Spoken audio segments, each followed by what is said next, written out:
Muchas gracias. Buenos días a todos y a todas. En primer lugar, por supuesto agradecerle al intendente Florencio Varela, Andrés Watson. Me puso en un compromiso, él va contando, tiene un contador en donde registra cada visita a Varela. A mí me hacen un informe donde también me ponen qué hicimos cada vez que vinimos. Hoy lo empecé a leer, era demasiado largo, Andy, así que felicitaciones. Porque vengo a Varela y cada vez que lo hago vamos a inaugurar alguna ampliación en materia de educación, de salud, de vialidad, de infraestructura, pero también un trabajo que está haciendo este intendente, para mí muy importante, clave, y que tiene que ver con los primeros encuentros que tuvimos con Andrés allá antes de ser gobernador, en campaña incluso, donde me decía, bueno, acá está el parque industrial. Yo siempre recuerdo el tema del parque industrial porque hay formas bastante tediosas y a veces aburridas de contar la historia, o poco ilustrativas, la historia económica y la historia social y la historia también, por supuesto, productiva de Varela y de la provincia de Buenos Aires, pero lo del parque industrial es muy ilustrativo, ¿no? Es una especie de pequeña metáfora de lo que ocurre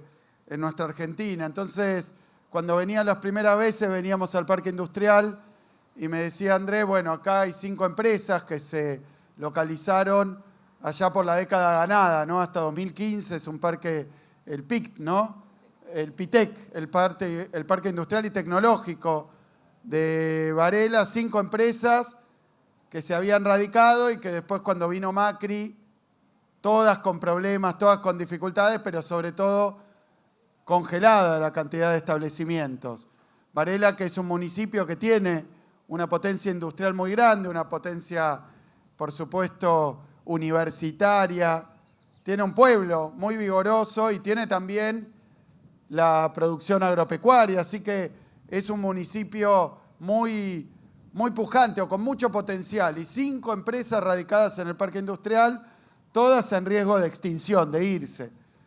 Y bueno, desde que asumimos nos pusimos a trabajar fuertemente en potenciar la capacidad productiva en Varela, el laburo, el trabajo, la producción, la industria en Varela, y bueno, y ese parque industrial se llenó, Andrés, durante... ¿Cuántas? Claro. Hoy ese parque industrial tiene, escúchenlo bien, 4 años parado por culpa de un presidente y una gobernadora que no les importaba la producción, el trabajo y la industria. Y hoy hay en ese parque industrial 60 establecimientos. Pero yo recuerdo, Andrés, que me decías, acá hay que hacer la ruta, el ingreso, el acceso, la inversión, que va formando parte de un sistema social, económico, decía, productivo, que tiene, obviamente, cada establecimiento industrial, pero forma parte de un sistema y que necesita también crecer en educación, crecer en salud. Bueno, va todo junto. Cuando uno planifica sabe muy bien que va todo junto. Así que hemos hecho muchísimas cosas en esas visitas.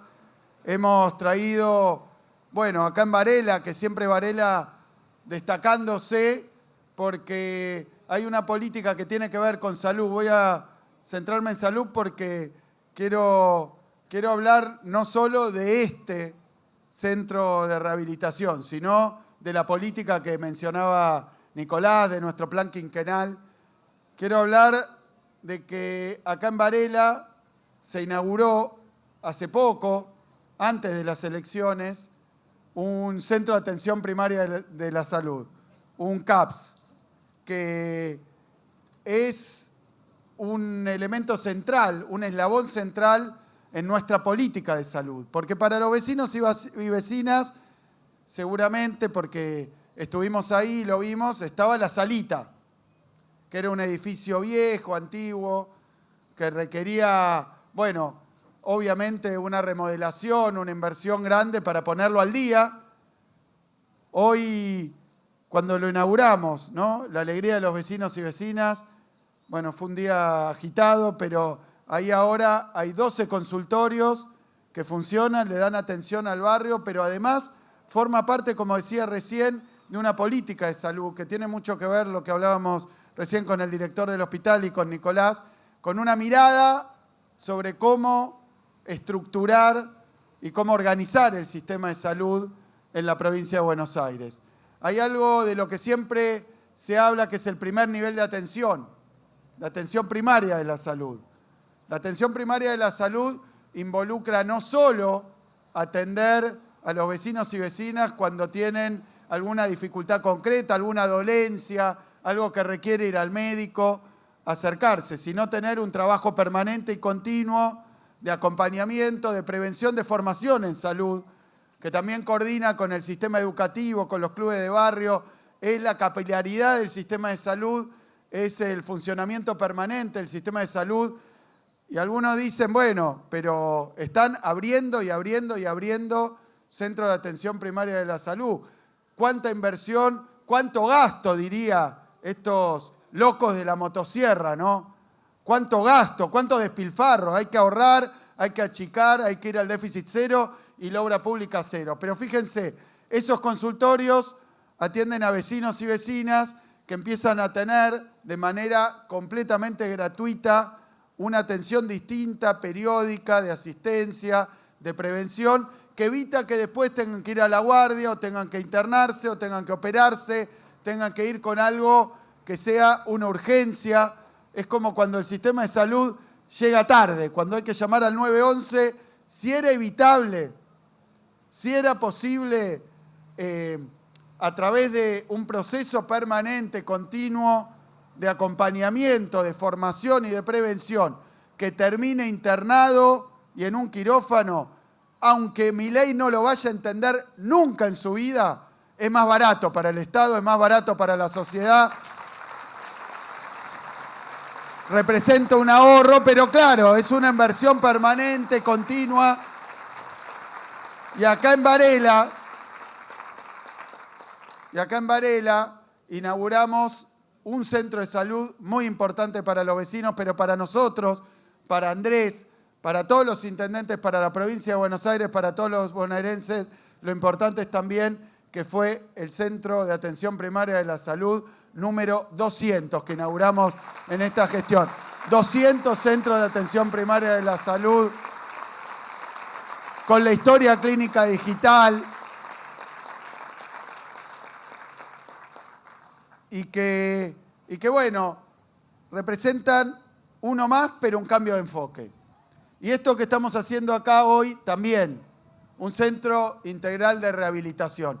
Y quiero decirlo tal vez de una manera más directa, más llana, más sencilla de entender. La rehabilitación, todo el mundo habrá oído hablar de la rehabilitación, pero aquellos que experimentaron tener alguna dolencia o alguna operación o alguna cuestión que tenga que ver con discapacidad, pero también que tenga que ver con algún accidente, también están los accidentes viales. Bueno, después de eso, muchas veces lo único que se puede hacer como respuesta médica es la rehabilitación. Y alguno que tenga prepaga o que tenga una obra social, sabe que te dan tantas sesiones de rehabilitación, ¿no?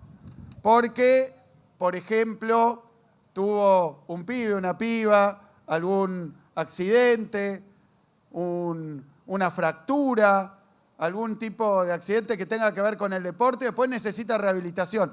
Si no tiene rehabilitación, esto para sensibilizar, pero para dejar en claro, tal vez le queda un problema de por vida, si no hace de manera oportuna, en tiempo y forma, el proceso de rehabilitación. Ni hablar de un accidente cerebrovascular, de una ACV, ni hablar de una operación. Y la rehabilitación lo venimos haciendo y hablando con Nico cada vez que en un hospital se lleva adelante una inversión de este tipo. Bueno, cuando termina una operación que tiene algún grado de gravedad. Bueno, después de eso, cuanto más rápido, más veloz, más certero sea el proceso de rehabilitación, mejor es la recuperación y más posibilidades hay de llegar a tope de las posibilidades. Si no hay rehabilitación, un paciente aún que ha tenido una operación exitosa, tal vez no termina de recuperar todo lo que tenía antes o todo el potencial que tiene. Y la rehabilitación, como esas cosas extrañas, porque también ha ocurrido con otro elemento que es la salud mental, ¿no? Son áreas de vacancia del Estado. El Estado se desentendió. Es como las cosas que hace y que no hace el Estado. Acá también tenemos al rector de la Universidad Jaureche y pasaba también con los posgrados a veces, en materia educativa, ¿no? Que el grado gratuito, pero el posgrado arancelado y caro, inaccesible. Entonces son como fragmentos, como elementos, como capas de un proceso que es completo, que quedan afuera del alcance del Estado. Y al quedar incompleto, bueno, recaen en el privado. Y acá está la trampa de Milei. Llamar libertad a que lo podés hacer porque nadie te lo prohíbe, pero hay que pagarlo.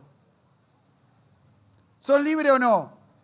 Discutamos este concepto de libertad. De libertad entendida como libertad de mercado, como libertad de comprar, como libertad de ir y adquirir algo que uno necesita, o como el caso, este es imprescindible y donde se juega la salud o hasta la vida. ¿Y qué te diría el manual libertario de Milei? Es libre cualquiera que puede hacerlo y nadie se lo prohíbe. Pero es libre. ¿Ese es un concepto válido de libertad? Vamos al tema de la rehabilitación. Y vamos a un caso concreto. Alguien tiene un adulto mayor, un adulto, tiene un accidente cerebrovascular, una ACV, queda con alguna limitación, tiene que hacer rehabilitación. Y es libre de hacerla. ¿Quién se lo prohíbe? Nadie lo ata, nadie lo encadena, si quiere que lo haga. Es libre. Porque ahí empieza la desigualdad y empiezan las limitaciones que no tienen que ver con prohibiciones absolutas, sino con restricciones, sino con carencias. ¿Quién diría que no hay libertad de ir a una rehabilitación? Y nadie, porque nadie te lo prohíbe. Pero no es una libertad genuina, no es una libertad real. Empecemos a hablar de la parcialidad de esta forma de la libertad. Una libertad que no es para todos.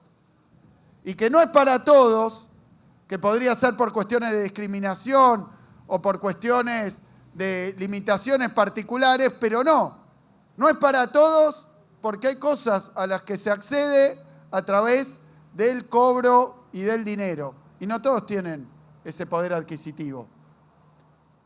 Es una libertad restringida. Es una libertad que discrimina. Es una libertad parcial. Lo voy a decir para que quede claro. Si la libertad consiste en acceder a lo que uno necesita de salud, educación, rehabilitación, pero solo se puede hacer pagando una cuota, pagando un arancel, esa libertad es trucha. Es una libertad trucha. Son unos mentirosos y unos estafadores. Es un país para pocos. Es salud para pocos la que proponen. Educación para pocos. Alimento para pocos y cada vez para menos.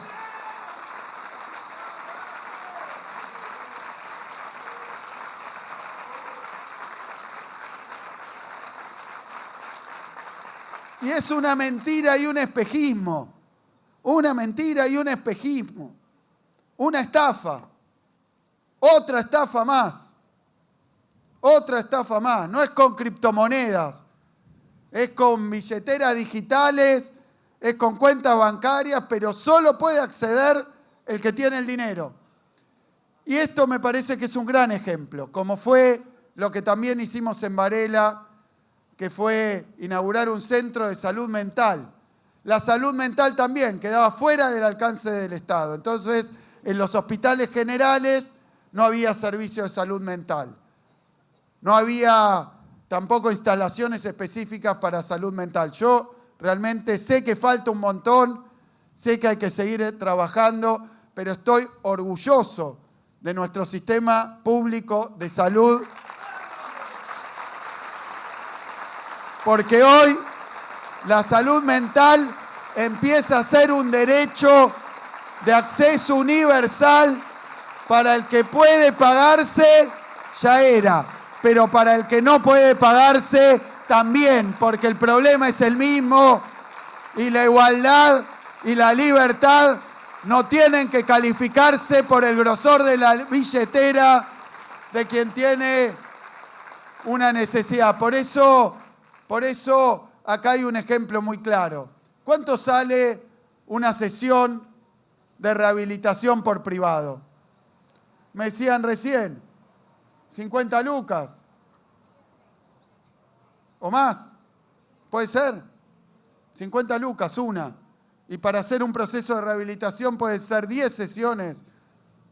¿Quién tiene medio palo para hacerlo? Y entonces un chiquito que sufre un accidente jugando un deporte, un adulto mayor o un adulto mayor que tiene un accidente cerebrovascular o alguien que tiene un accidente vial. Bueno, el que puede y el que no puede. Y el que entonces va a sufrir tal vez de por vida una limitación. Por eso hiciste muy bien, Andrés, en invertir los recursos de Varela en concluir esta obra que paró Milei.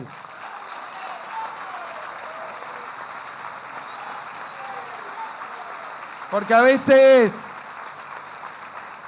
con eufemismos, con teoría económica, con ideas perturbadas y grandilocuentes, no se entiende lo que pasa. Y acá podemos ser muy claros, porque acá al lado hay un club, y en el club puede haber alguien que tenga, un pibe o una piba que tenga un accidente, necesita rehabilitación, va por privado y le piden unos recursos y un costo que no puede pagar. Y entonces va a tener una dificultad que tal vez lo deje o lo prive por mucho tiempo y tal vez de por vida de poder acceder al pleno de sus potencialidades. Por eso también este centro de rehabilitación forma parte de una política pública del Gobierno de la Provincia de Buenos Aires, del Ministerio de Salud, que consiste en empezar a tener por primera vez, así como lo hicimos con la atención primaria de la salud, así como lo hacemos con la salud mental, lo hacemos con la rehabilitación. Una red provincial de rehabilitación en los hospitales públicos y con lugares como este, centro de referencia para Varela, para la región.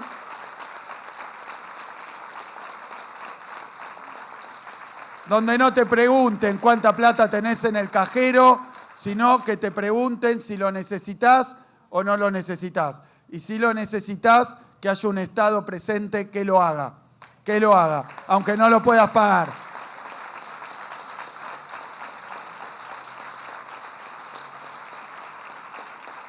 Por eso sabemos que falta mucho. El otro día, saben ustedes, se habrán enterado porque hacían bandera con esto, el presidente de la Nación, Javier Milei, el que abandonó esta obra, que terminó el intendente de Varela, el que a miles y miles de personas, con una obra a medio hacer, las iba a dejar sin la posibilidad de hacer su proceso de rehabilitación y que no le importó ni tres belines, dejar a alguien sin salud, a otro sin educación, otro sin rehabilitación, otro sin alimento, otro sin medicamentos oncológicos. Se cuentan por miles y por millones ya las víctimas del abandono de Milei. Pero el otro día convocaba a los gobernadores de Argentina, de otras provincias, a reunirse para empezar a hablar de unas leyes espantosas que quiere aprobar, aparentemente, lo dicen los diarios, que los gobernadores tendrían que tendrían que acompañar la aprobación de estas leyes a cambio de recursos que les va a dar el gobierno nacional. Recursos originados en deudas de programas y de leyes que el gobierno nacional no paga o en obras que interrumpió. No es que son recursos para algo nuevo, son deudas que no paga, que quiere ahora negociar Milei, pagarlas a cambio del apoyo en leyes espantosas para la gente. Porque si las leyes fueran buenas, no habría que dar nada a cambio. ¿No es así? Si las leyes trajeran una mejora, ¿quién no querría votarlas a cuatro manos? Y la verdad que yo no fui invitado a esas reuniones. No fui invitado ni por el nuevo jefe de gabinete, no fui invitado, junto con otros gobernadores de la Argentina. Y yo tengo una presunción, tengo una hipótesis de por qué no me invitaron. Y yo voy a decir cuál es la que tengo yo. Después lo tendrán que explicar ellos. Pero yo digo que no me invitaron porque el gobernador de la provincia de Buenos Aires, en representación del pueblo de la provincia de Buenos Aires, no va a mandar a votar ninguna ley contra la gente.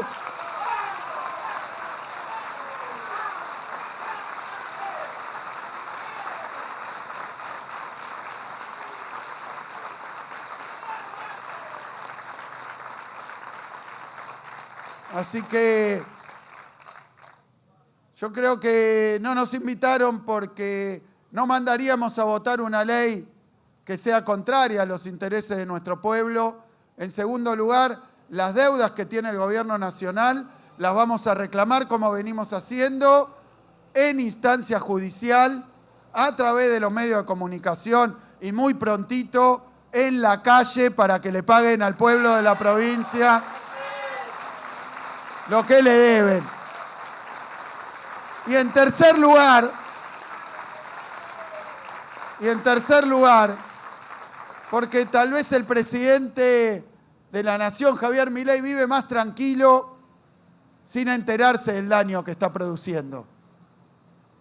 Tal vez vive más tranquilo festejando ahí en las reuniones de la ultraderecha internacional, en cócteles. Tal vez vive más tranquilo o es más feliz negando, ignorando, haciendo oídos sordos a los verdaderos desastres que se están generando en la salud, en la educación, en el trabajo, por su política económica. Y eso también lo quiero decir porque es claro, yo sigo reclamándole al presidente de la Nación que tenga en cuenta sus responsabilidades, las constitucionales, las que implican ocupar ese lugar como presidente, y que nos atienda, que atienda a este gobernador en representación de la provincia de Buenos Aires, simplemente para tomar nota y comprender cómo con su política económica se está perdiendo el trabajo, la plata no alcanza para llegar a fin de mes, cada vez hay más crisis en la salud,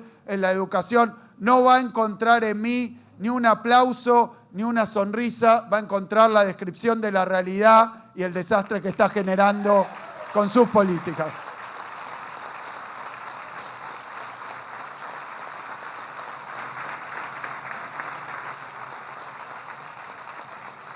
Y acá estamos, mientras Milei para la obra pública junto con este intendente, terminamos lo que ellos dicen no a la obra pública, para ponerle nombre y apellido, quiere decir mucho menos bonaerenses que puedan hacer su rehabilitación, que no la pueden hacer de otra manera, menos escuelas, menos jardines de infantes, menos obra pública, son rutas más rotas, son menos parques industriales. Por eso nosotros acá tenemos un solo compromiso, que es con el pueblo de la provincia, y acá lo estamos cumpliendo.